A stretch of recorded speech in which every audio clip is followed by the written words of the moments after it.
What you're about to see is the EMG waveform analysis workshop that we put together for residents to get some audio-visual sense of what to expect when performing needle EMGs. Most of these waveforms were collected by me over the years, while a few were taken with kind permission from the AANEM. I strongly recommend trainees join the American Association of Neuromuscular and Electrodiagnostic Medicine for more training resources. Typically, I presented this in a tag team fashion with my mentor, Dr. Che Im. I owe him most, if not all, of my confidence in electrodiagnosis. It's a shame I couldn't record this with him, but if you are fortunate, you will have gained some of his wisdom through me. Also, he and I put together a written chapter in the McLean Electrodiagnostic Medicine textbook, which is what we used as an outline for this presentation. Over the years, Dr. M and I realized trainees don't really pay attention to what you're saying unless you are asking them questions. So the questions you see here on these slides function mainly to keep your attention, while the videos will hold your concentration.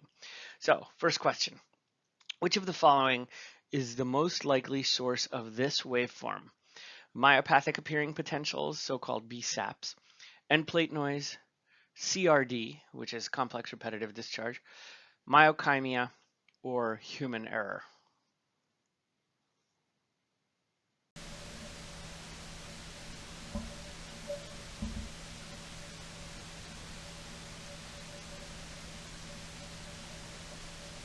Always notice the units on the bottom left to understand what is the amplitude and duration of the potentials you're looking at. Let's look at that again. Let's see if I can get that to happen.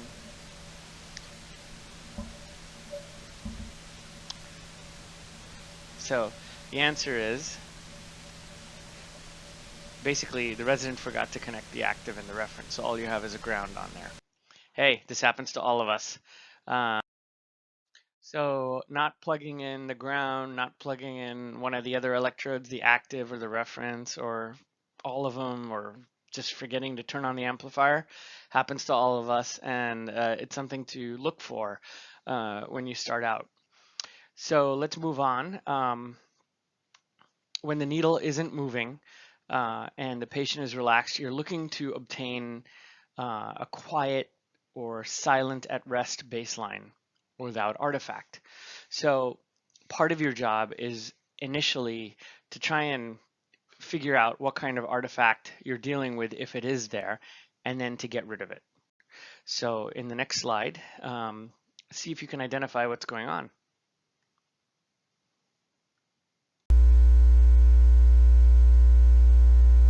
Looks like a sine wave, right?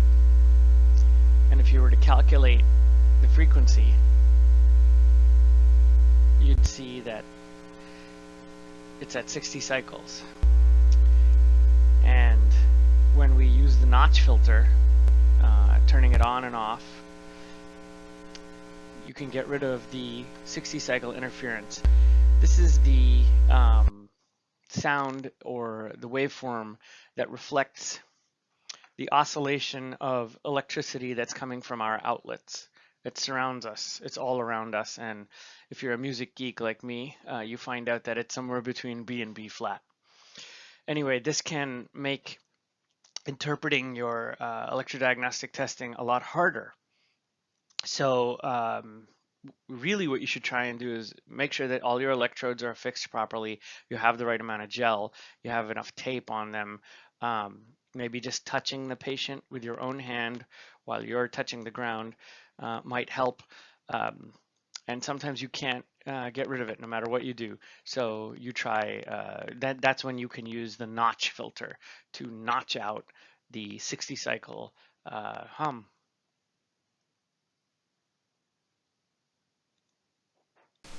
Here's another form of artifact that you may encounter. You see that clicking, that ticking? Let's see if we can get it to happen again. There we go. It's right there. Right there. Right there.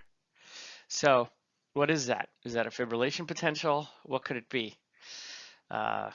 maybe in the next slide you'll understand better.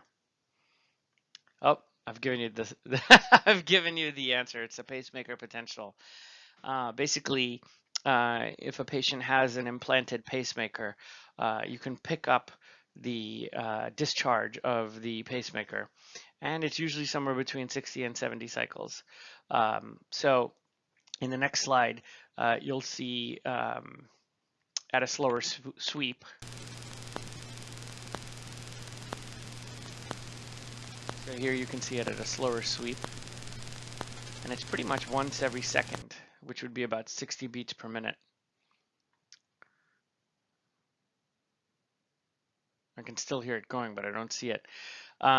Anyway, so pacemaker potential is something you should be able to identify and not misinterpret as being a fibrillation potential. It does have a very short duration. It has that ticking sound, but it sounds very, very metronomic. And you'll find it in pretty much every muscle that you needle. And you don't want to identify that inappropriately as a diagnosis. Now, you really should have figured out whether the person had a pacemaker when you did the history. But just in case you didn't, you can ask at that point, hey, do you have a pacemaker? So, how about this one? What you're seeing here is something with a very kind of low, thudding kind of sound.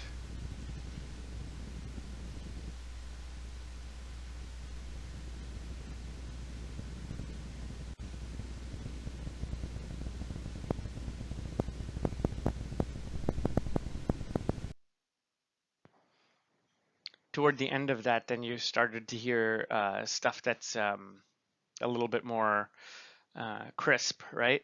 So that's actually distant voluntary activity, which means that you haven't done a good job of getting the patient to relax. Let's see if I can play that again. So here they're relaxed, and then they start to kind of activate, and you're seeing those are distant motor units. And then slowly they're activating. Oh, he relaxed a little. Now he started to activate a little more and relaxed, and then activated a little more. And then he's activating more and more and more and more and more.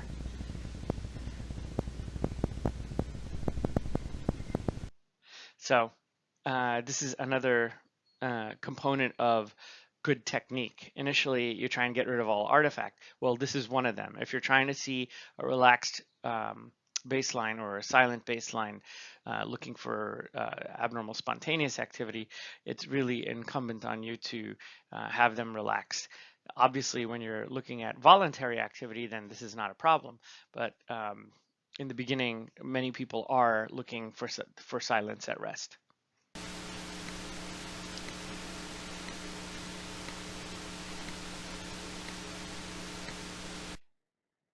So this is a good one. Take a look again. I'm going to activate it again and look.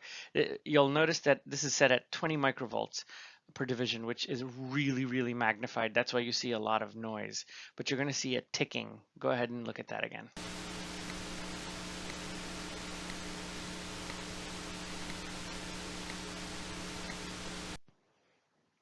This happened to me enough times that I thought it was worth capturing and sharing with you.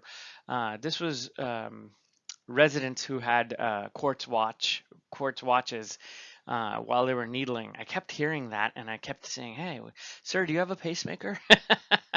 But it turned out it was just the watch. So there's lots of things that can be picked up by the needle, almost like an antenna. I've actually seen in some cases when I have a really quiet baseline, I might actually even hear our conversation through the needle. Not sure how to explain that, but it does happen sometimes. So look for things when you see them and try and get explanations that could be artifact so as not to misinterpret them for electrodiagnostic findings. So, the technical issues that we talked about, 60 hertz artifact, pacemaker, not being relaxed with distant motor unit action potentials and the watch. Another thing that you might see is a cable artifact. That's basically when the cable is swinging in the air like this. If the cable is swinging, it's going to make everything kind of go like that. Try to just calm that cable down, have it not moving as much, and then go back to your needle EMG. So next topic. Which of the following conditions is this finding most likely seen in? Acute inflammatory myopathy, severe multi-level radiculopathy, normal individuals, end-stage ALS, fibrotic, atrophied, chronically denervated muscle.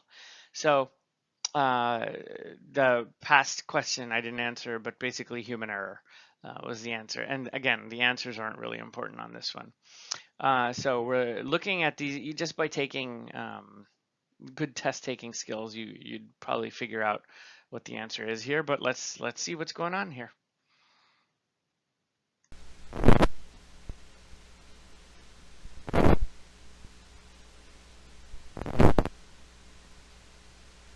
So you'll notice we're set at 100 microvolts per division, 10 milliseconds per division. Those are sort of typical. Some people will do 50 microvolts per division. Probably a good idea to memorize that.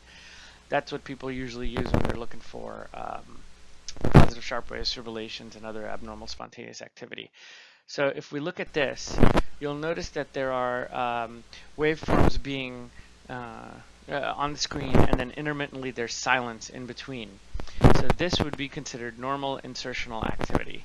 So as the needle is inserted, the electrical activity occurs.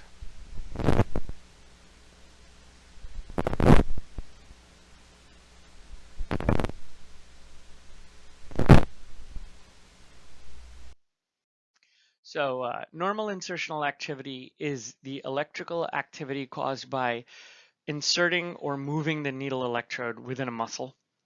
So what you see on the screen is a reflection of you moving the needle. These are brief bursts of electrical potentials due to mechanical depolarization by the needle deforming the muscle membrane. And the definition is that it should be less than 300 milliseconds. If it's greater than that, it's no longer considered normal insertional activity. Now, there's great variability between different people and how they insert. I have a tendency to insert very short excursions. Some people are going in like they're stabbing stabbing the patient, and so you get these really long bursts, but it's not going to be greater than 300 milliseconds if it's normal. So I would memorize that.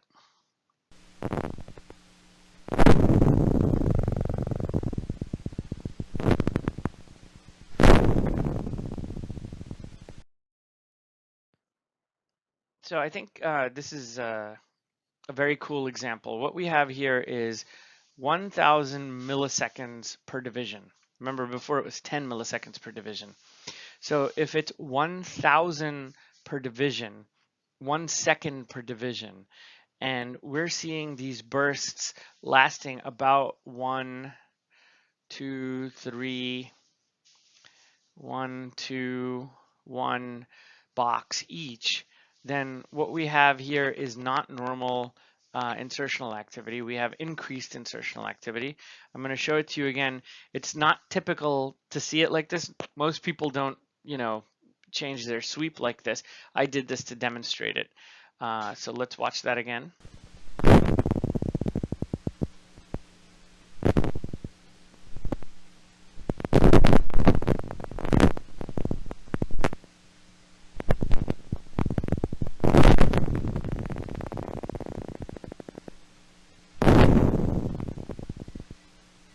And what's important there is that there was, although it was increased greater than 300 milliseconds, it didn't sustain.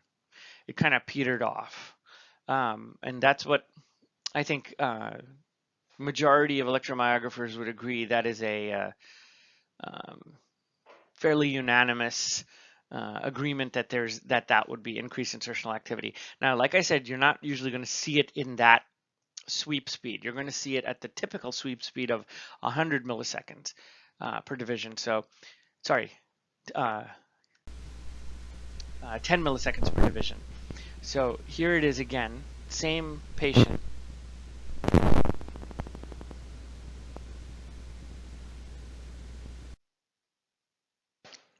So what you see here now is a screen at 10 milliseconds per division, where the whole screen is 100 milliseconds. So if it lasts more than 3 iterations, 3 screens, then you've got increased insertional activity. Let's watch it again.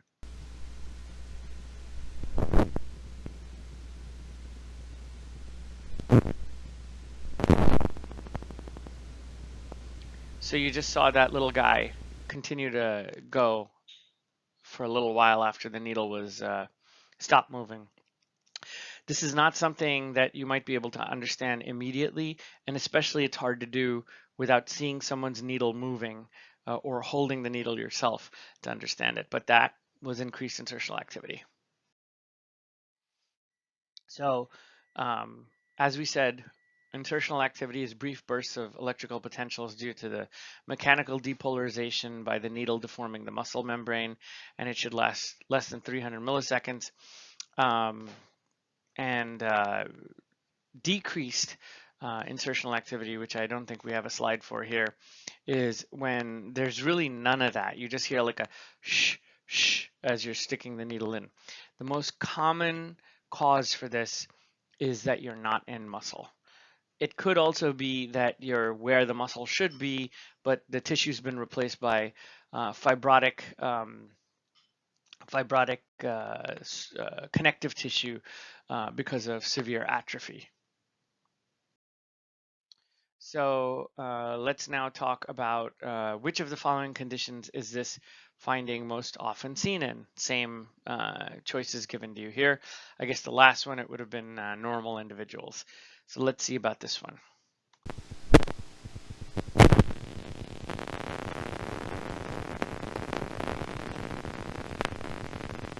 So what are we seeing here?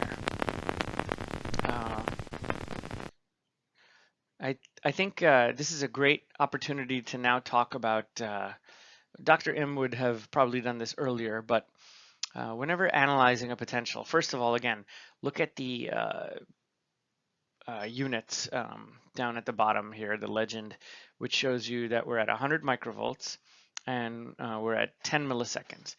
And oops, when talking about whether an amplitude is small or large, we're usually talking about in comparison to motor unit action potentials. So you kind of have to know how big a regular motor unit action potential is. Let's just say about 3 to 5 boxes at 100 microvolts here would be a normal motor unit action potential. So compared to that, these potentials are relatively small. Another thing you'll notice is whether the initial depolarization is upgoing or downgoing. So most of these have an upgoing initial depolarization followed by a downgoing one. And so that would be another thing that we can talk about is how many phases there are. How often does it cross the baseline, basically? So this is one phase, it crosses once, and the second phase. So phases are number of baseline crossings plus 1. So this would be biphasic. Here we have one that's downgoing, then upgoing, then downgoing, and then comes back. So it's 1, 2 crossings. So that's triphasic because it's number of crossings plus 1. All right, so we've talked about amplitude.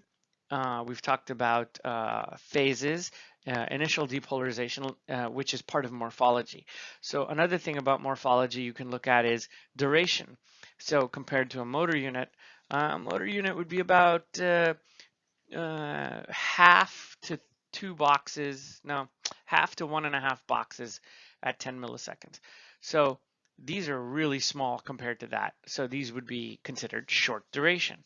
So we have short duration, small amplitude, biphasic, triphasic potentials. finally, I think the most important is how they're behaving. What is their rhythm? Are they regular, irregular? Are they intermittent? So let's look at this one again.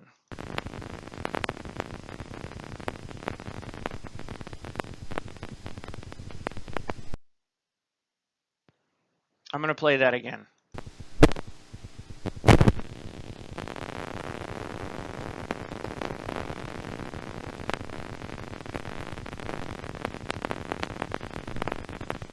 Take it from me, I think these are pretty irregular.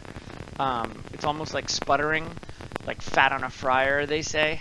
So these would be called end plate spikes. And this is a normal finding and should not be confused with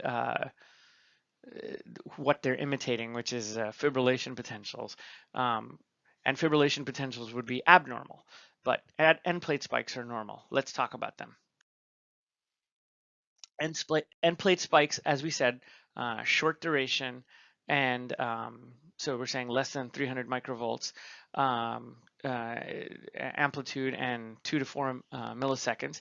They have a rapid firing frequency, so that was something I didn't talk about, but a very irregular rhythm. Biphasic with an initial negative. Now, we didn't talk about this, but in electromyography, up is negative, down is positive. It's the opposite of what you would think. So these were initially upgoing for the most part, so they have an initial negative deflection. And I told you about fat on a fryer. So it's thought to be possibly due to the needle electrode touching and irritating the terminal axon that's meeting the muscle.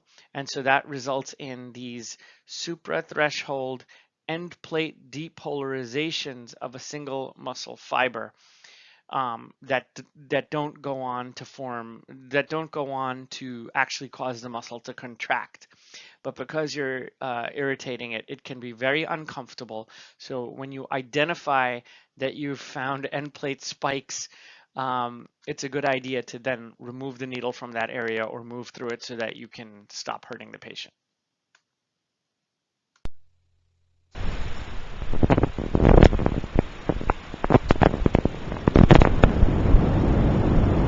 So just notice that there's this sound here, this whooshing sound. Up, here's our end plate spikes. And now everything's kind of going away and we're silent again. So this waveform was taken from the AANEM's SAE exams. Credit where credit is due. Let's watch it again. Let's see if I can play it again. There we go. So initially silence, insertional activity. And now you hear what sounds like almost a seashell roaring sound.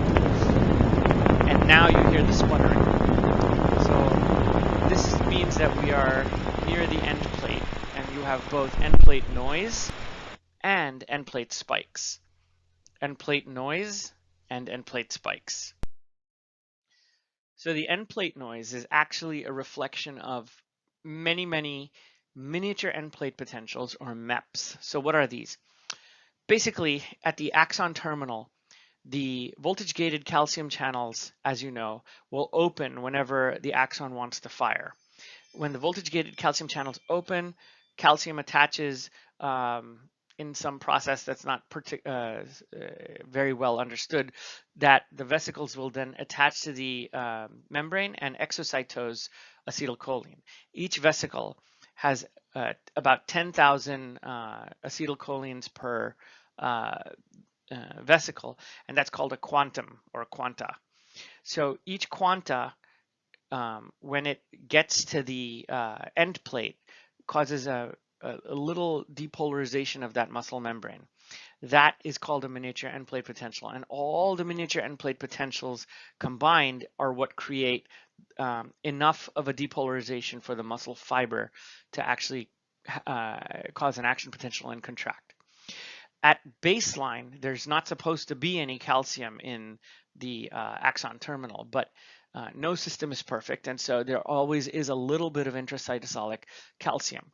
If the calcium is there, then it's going to cause one vesicle to attach to the membrane and exocytose. This happens every every 5 seconds or so at each axon terminal, and causes that little blip. But when our needle is near a neuromuscular junction, we're actually seeing all the different axon terminals, all the different end plates by this big needle. So the combination of all of these, instead of like blip, blip, blip, a blip every 5 seconds, you're seeing all of the blips together, and that's what gives you that seashell sound, that murmur, that that's end plate noise. And hopefully I've explained it. But it's a random, spontaneously released acetylcholine vesicles at the nerve terminal at baseline that elicit non-propagating discharges at the muscle end plate. So when you hear that, you know that you're near an end plate, and you're probably going to start seeing end plate spikes because of the needle touching the terminal. And that's just going to cause all sorts of confusion, and you might misinterpret that. So I usually tell my residents that end plate is the great imitator. You could see anything at the end plate and morphologically and get fooled. So anytime you're near end plate, whatever you saw right before it and whatever you see right after it, I would just ignore.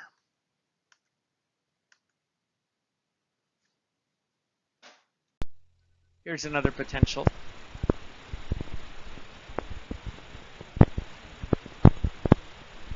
Let me just tell you what's going on here because they didn't label anything.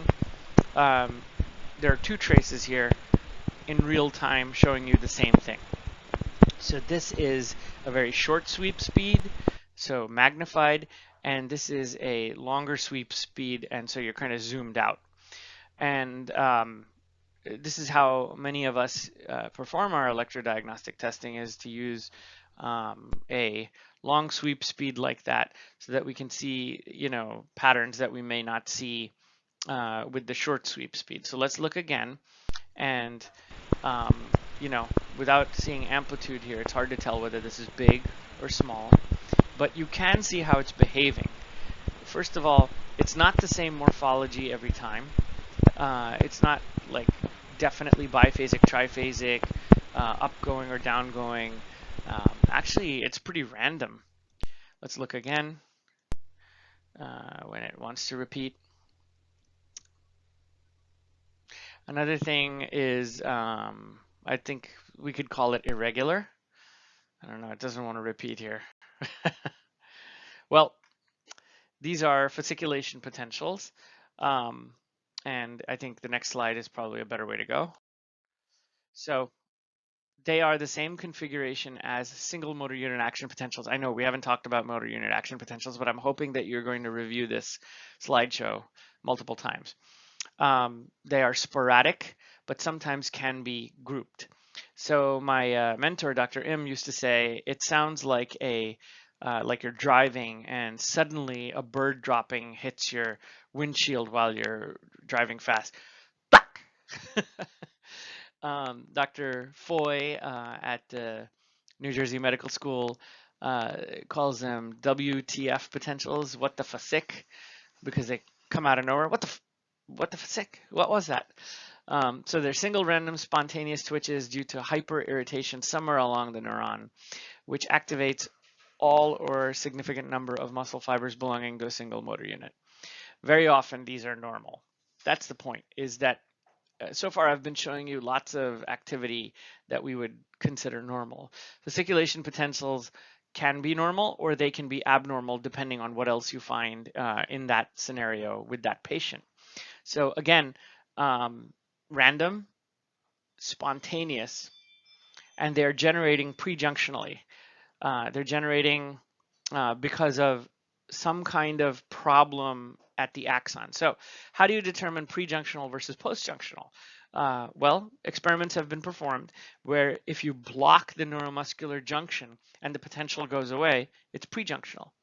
If it continues, even though you've blocked the neuromuscular junction, then it's postjunctional, which means that it's originating. Postjunctional means it's originating at the muscle fiber. whereas prejunctional means it's generating somewhere along the neuron. And these are important distinctions to make when deciding what you're looking at. So I think that kind of ends all the normal activity that I wanted to cover.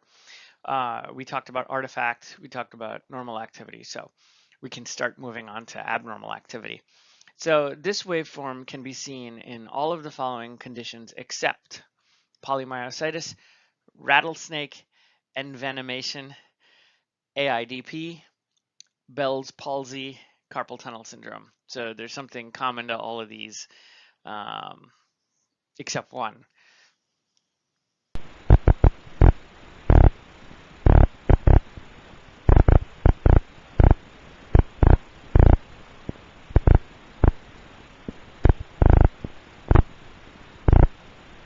Again, they haven't given us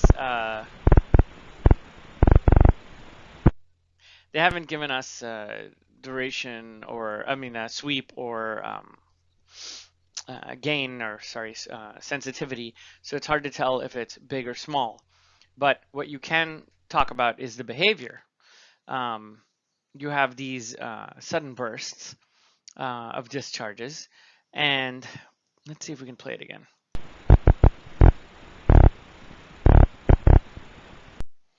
And it looks like it's the same thing happening really fast. And this is initially down going and then up going. I don't think this really, the morphology really matters. What matters is the behavior in this case.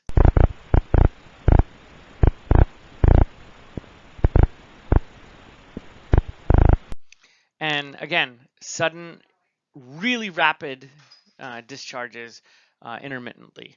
So these are one form of myokimic discharges. Myokimic discharges, also known as grouped fasciculations, have the same configuration as MUAPs, motor unit action potentials, but there are two distinct firing patterns. The one we just saw is the first one, brief, uniform, repetitive firing of motor unit action potentials at really, really fast rates, 40 to 60 hertz, for up to a few seconds. But usually not. Usually it's like what you just saw there, with brief periods of interposed silence. And they sound like bursts of machine gun fire. I would, just as an aside, I used to tell my residents who were Metallica fans that it sounds a lot like the climax section of One by Metallica. So that's how you can remember myokimic discharges. The second form of myokimic discharges is what we call the marching soldiers pattern. So these are continuous, recurrent, uniform, but slower firing sounds that sound like, the feet of soldiers marching, not in perfect unison, like that. So let's see if I have an example of that. There you go. So these are the marching soldiers' myokimic discharges. And you know, when you're not the one moving the needle, you can tell that this is spontaneous and not coming from you moving the needle. And the patient isn't voluntarily firing, so.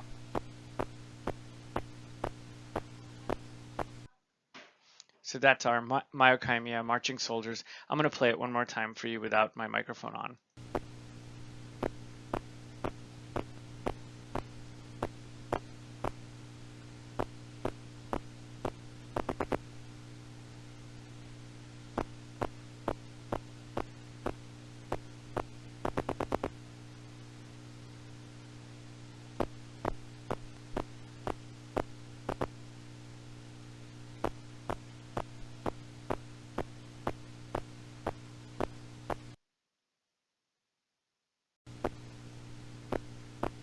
This is the same thing, but same patient, but we've zoomed out, and the sweep is now 1 second per division. So take a look.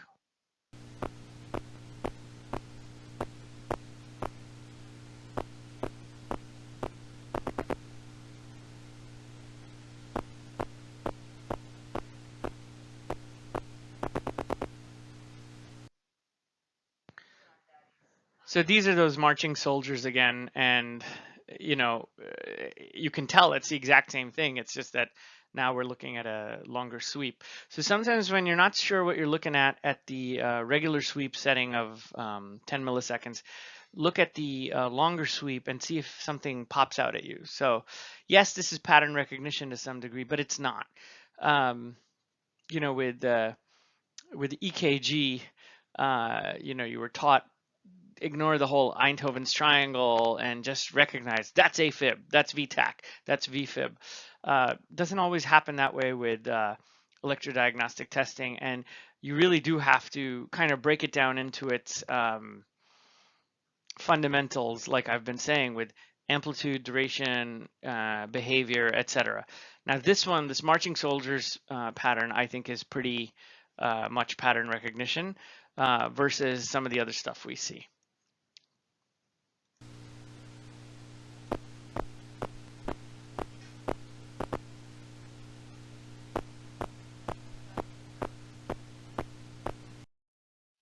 So as we talked about things either generating at the axon or generating from the muscle fiber, pre-junctional versus post-junctional respectively, we should talk about myochymic discharges. These are originating somewhere along the motor neuron, and it's thought that there's some kind of connection with another axon, and you know, that connection is called an EFAPS. So if you hear the word ephaptic, it means bridge or connection. So ephaptic is usually that one axon is connected to another axon, and so there's a sharing of depolarization as a result, and that's usually seen in demyelinating conditions, right? So if the myelin has been compromised, then there's less connective tissue between axons, although there's other connective tissues, but it's thought that maybe one axon depolarizes, then the other one is being influenced by that. So next question, which waveform is this? Pacemaker potential, end plate spike, fibrillation potential, motor unit action potential, or fasciculation potential?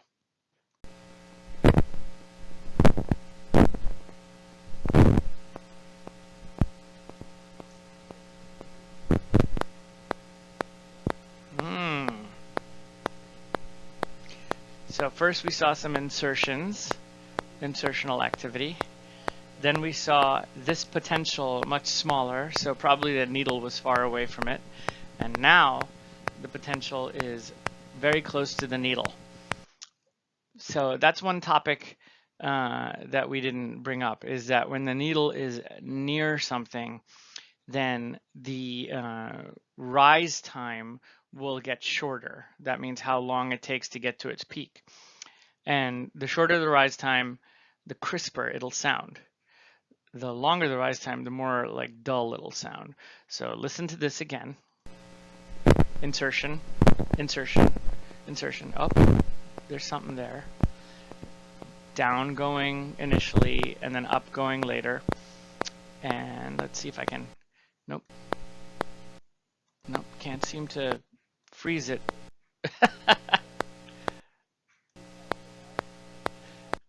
Nope. There we go. I got it. So you can see a nice quiet baseline, relatively speaking. Then you see a down going and then an up going.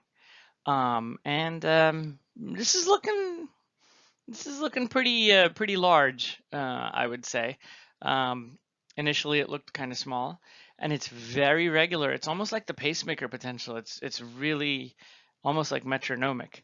And this is your classic fibrillation potential. It's got small amplitude, usually less than 1 millivolt, but as you saw here, this was you know, bordering on that. Short duration, less than 5 milliseconds. Usually a slow frequency, but there can be lots of different ranges of them. And usually they're biphasic with an initial positive deflection. And it's supposed to sound like a ticking, like a rain on a tin roof. Whereas the positive sharp wave will have more of a dull thud. These are your positive sharp waves. Positive sharp waves, initial downgoing, and then instead of having this sharp upgoing one, you kind of get this loss of the sharpness here. Whoops. Lots of positive sharp waves, a few fibs in there too. If you looked at each one of these, there's multiple positive sharp waves here, but each one of these is firing pretty regularly. There's some fibs now. Oh, fibs. So very often fibs and positive sharp waves come together. So let's look at another example of that. That's a fib ticking. See how slow it is? Oh, lots of positive sharp waves and fibs. And you know, that was basically an insertion of the needle followed by many positive sharp waves and fibs being discovered. And they're kind of trailing off. That's kind of typical. Here's some more positive sharp waves and fibs again.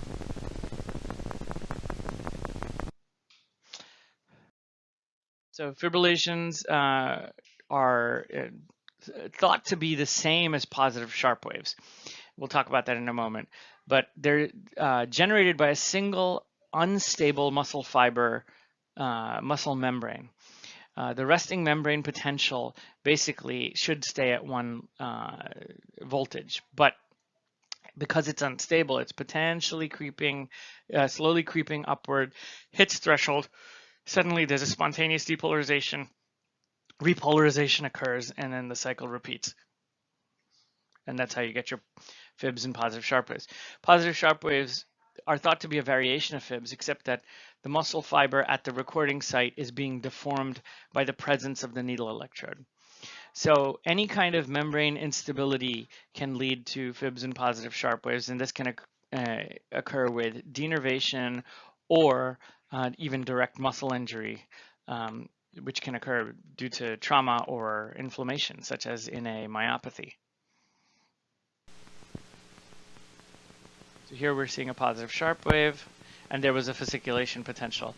So when you have fasciculation potentials in the presence of positive sharp waves or fibs, then unfortunately the fasciculation potentials could be a sign of something malignant like a motor neuron disease, and the most common one that we think of is amyotrophic lateral sclerosis. So fibs and fasciculation potentials together. So moving on, this waveform is characteristically known to wax and wane in amplitude and frequency, stop and start abruptly, elicit voluntarily, disappear completely when the notch is turned on. So we already know what D looks like because we did that. It was the sine wave of the 60 cycle hum. So let's see, is it A, B, or C?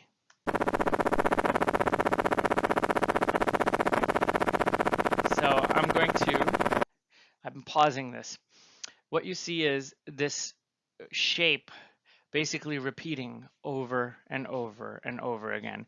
This shape, I would say, is complex and it's repeating. So it's a complex repetitive discharge. Let's watch it for a little longer.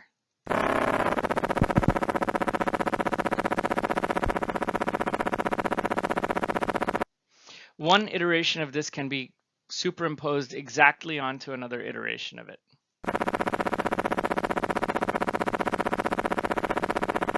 It also sounds really mechanical.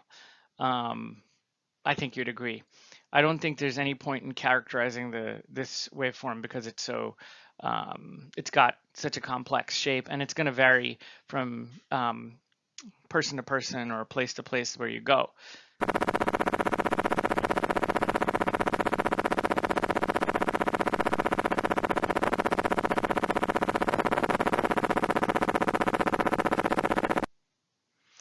So complex repetitive discharges, I think, are a little more like your EKG pattern recognition of AFib or VTAC. So these are variable duration, variable morphology. An important thing is that they will start and stop abruptly, and this differentiates it from other waveforms that you might see. It sounds like machines, usually seen in chronic processes. This is a board relevant point that something happens to cause the muscle to deform. And so the connective tissue between muscle fibers is also compromised. And so what can happen is you get ephaptic transmission between one and the other. And that ephaptic transmission starts with a pacemaker muscle fiber. So that one muscle fiber would be fibrillating generally, but now it's sending a signal to another one neighbor, and then that neighbor is sending to another one, that so it goes like that. So let's see another one.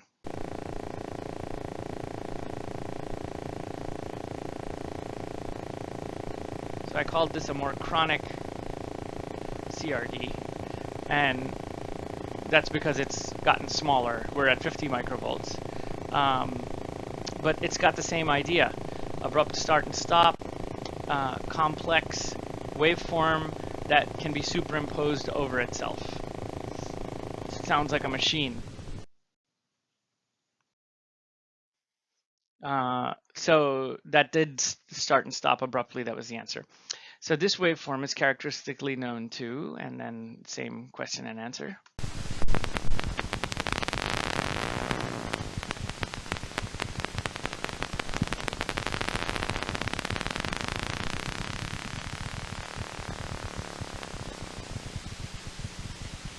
So that's a voluntary motor unit action potential right there. This one over here is a voluntary motor unit action potential. Don't get confused. This is not what we're looking at. We're looking at what we saw initially, which probably looked like positive sharp waves and fibs to you. Let's try that again. Oops. This is what we're looking at. So these are fibs, and then they become positive sharp waves. But you'll notice that the frequency and the amplitude are varying.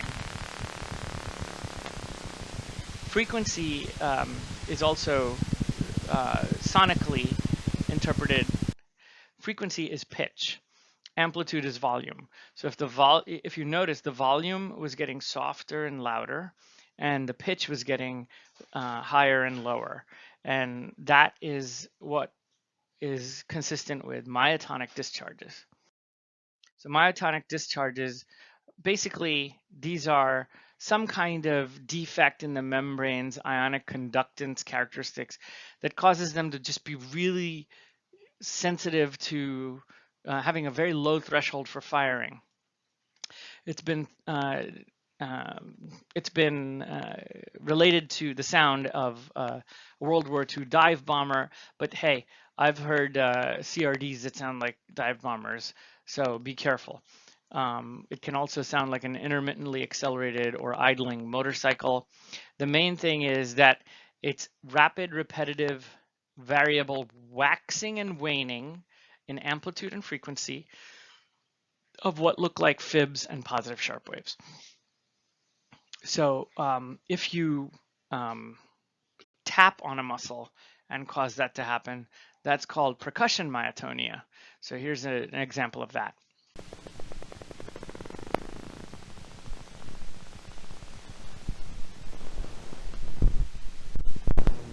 There. That happened because of tapping on the muscle. So now we've looked at a whole gamut and range of waveforms, and I'm hoping you're going to go over this over and over again, but there's multiple ways of classifying spontaneous activity. I showed you activity that could be considered normal, such as end plate spikes, end plate noise, and sometimes fasciculation potentials. And then spontaneous activity that's abnormal, which would be all the other waveforms I showed you: positive sharp waves, fibs, myotonic discharges, myochymic discharges, CRDs. Another way to classify them is based on where they are originating. And we talked about how you can block the neuromuscular junction. So if you block the neuromuscular junction and they go away, they're prejunctional. If you block the neuromuscular junction and they stick around, postjunctional. So you really should memorize this. Myochymic discharges, fasciculation potentials, neuromyotonic discharges, cramp potentials. These are all waveforms that will persist if you block the neuromuscular junction. So it tells us that it's originating somewhere either along the axon or the motor neuron cell body. Postjunctional are originating at the muscle fiber membrane. So fibrillation potentials and positive sharp waves are muscle fiber action potentials of a single muscle fiber. Complex repetitive discharges are the summation of multiple muscle fibers that are communicating with each other and repeating. And then myotonic discharges could be multiple muscle fibers, but are the summation of multiple single muscle fibers.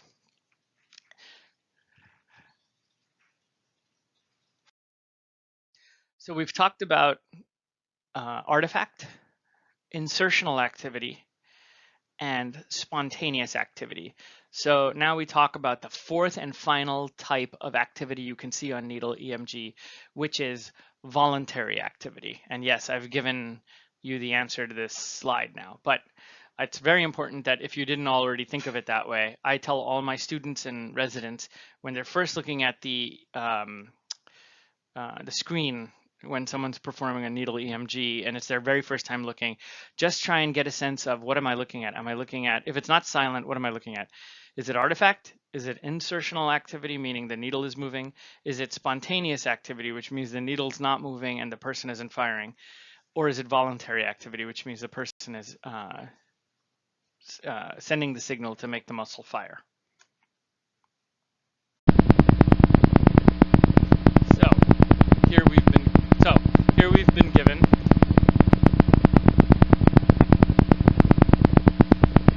Here we've been given that it's 1 millisecond per division and 100 microvolts. So 100 microvolts, how many boxes is this? 1, 2, 3, 4, 5, 6, 7 microvolts. 7 boxes, so 700 microvolts. And here we're seeing not quite regular. Yeah, it's not firing regularly. It's firing kind of semi-regularly, semi-rhythmically. So this would be considered a normal motor unit action potential.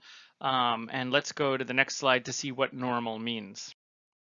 So motor unit action potential, first of all, is the summated electrical activity of all the muscle fibers innervated by a single axon. So this only reflects the fibers that are actually within the range of the needle electrode's recording region.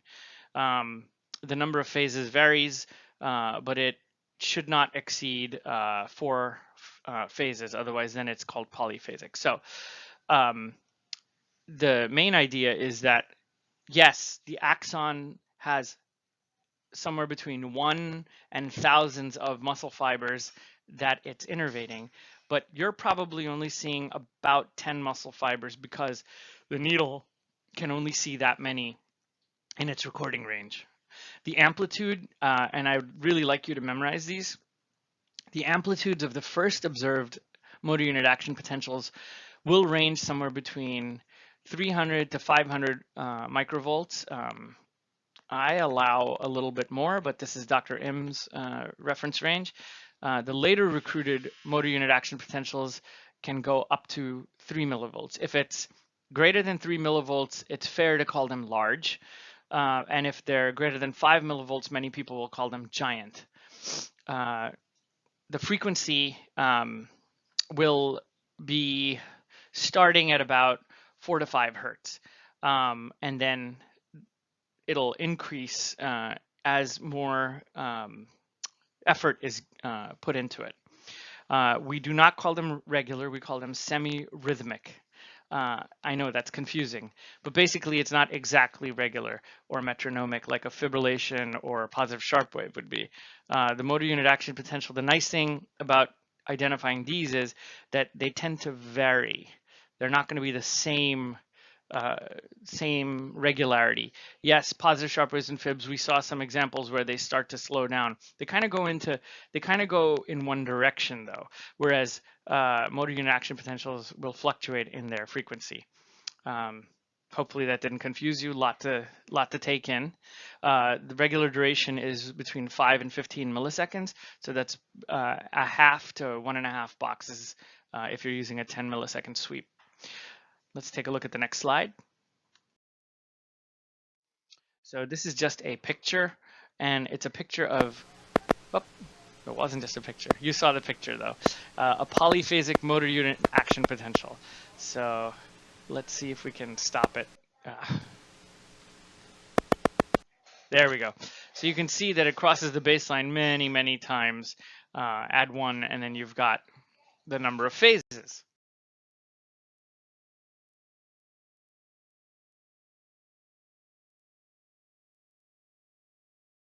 So a polyphasic motor unit action potential has 5 or more phases, and they can be normal. So if you are going to say that there's presence of polyphasic motor unit action potentials, you really do need to analyze a number of motor units to say whether you have an increased percentage of them being polyphasic. So, because up to 25% could be polyphasic in normal muscles. Specifically, I believe deltoid is known for that. When pathologic, it's being caused by collateral sprouting when there's been denervation. The collateral sprouts are immature, and so there's a little bit of a delay, and so that adds to the phasicity. The other way it can happen is if the motor unit action potential has been compromised by, let's say, a myopathy, and you have dropout of muscle fibers. So dropping out of the muscle fiber action potentials will cause there to be more phases within the internal configuration, and those are myopathic or BSAP potentials. I encourage you to either look at Dr. Foy's lecture or the Dumitru textbook about the blanket theory about polyphasicity in myopathy. The next thing I want to show you is an unstable motor unit action potential. What this means is that the motor unit action potential is varying from iteration to iteration. Now you need to use a technique called trigger and delay. Trigger and delay is where you set a certain trigger line where once the action potential exceeds that threshold, it samples the waveform and puts it in the same place on the screen. So this way you can see variability of amplitude and morphology. And this happens whenever there's an unstable neuromuscular junction. So not just neuromuscular junction disorders, but it could also occur during reinnervation, collateral sprouting, etc.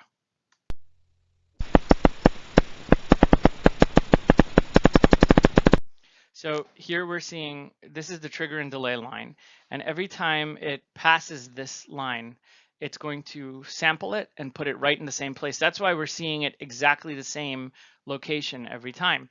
And what you should look at is how the morphology is changing between iterations.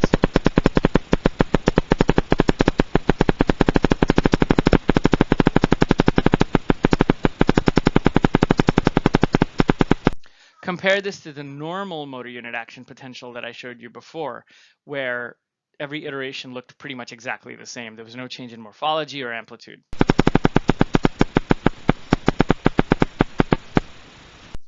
Here you can also see that it's a long duration and there's different things happening over here because of the instability. And those are the iterations not rasterized. There it is rasterized. So let's move up. Another unstable motor unit action potential. All the ones in blue like this have probably been taken from the AANEM. Thank you, AANEM. You can see really, really obvious changes in morphology here, long duration.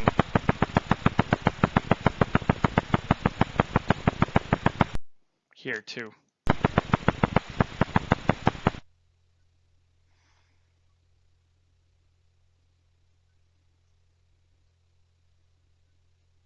really variable. So we've talked about voluntary activity as it relates to one motor unit action potential. Now let's talk about how the motor unit action potentials are behaving in relation to each other. Recruitment is the smooth, successive, orderly activation of first smaller, weaker motor unit action potentials, and then as more demand is as the demand for more strength occurs, then additional, stronger, larger motor units with increasing strength of voluntary muscle contraction are brought in. So I've kind of put a whole bunch of stuff into one line here. We really don't understand how recruitment occurs. All we know is that there's some communication occurring with the central nervous system, but it is compromised when there's something wrong with the peripheral nervous system. So you can characterize it as normal recruitment, delayed or decreased recruitment, early or increased recruitment. This is tough for many residents to understand, but I think it's important to start thinking about it. I'm just going to pause this here.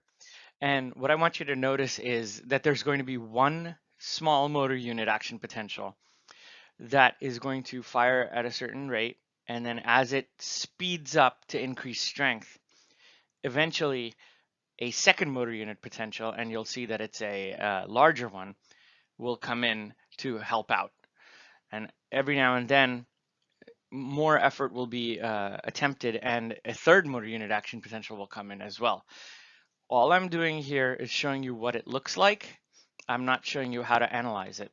That would be a whole other lecture. So here we go. That's the first motor unit. There's the second one. Let's try. Sorry, let's see. Now I'm going to try and freeze it. So that's that. Oops. That's the first motor unit action potential. And you can see this is the second motor unit action potential right over here. They're both firing at the same time. And this is what normal recruitment looks like. The more effort, the more motor unit action potentials come in.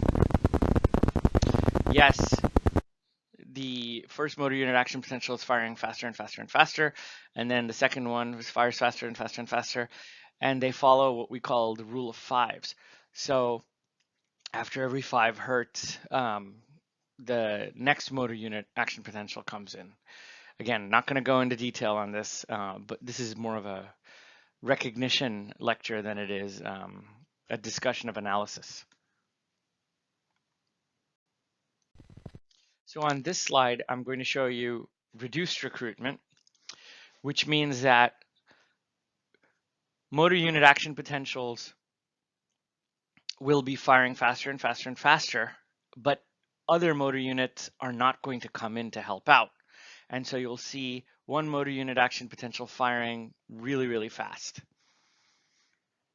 discretely.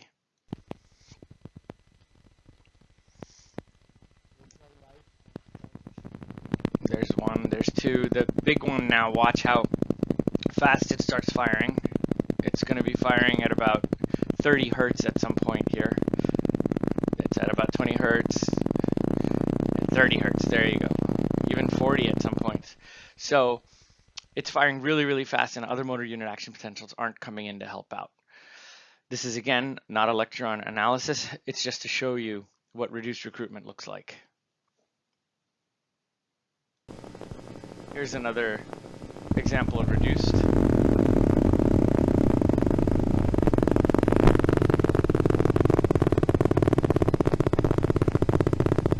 So here there really should be a lot more motor unit action potentials on the screen, but you see this one large one basically firing at 20 to 30 hertz.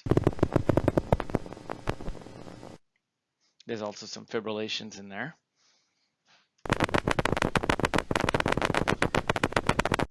So So this is called early recruitment or increased recruitment. I prefer early recruitment.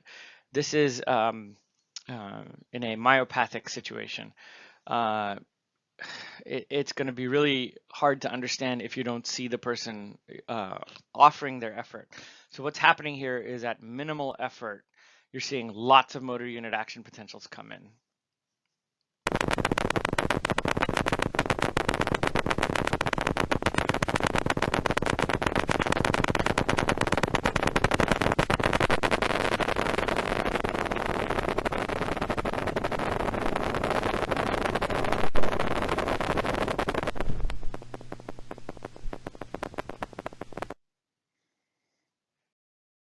So just wanted to remind you the whole recruitment section, it's again for recognition rather than analysis.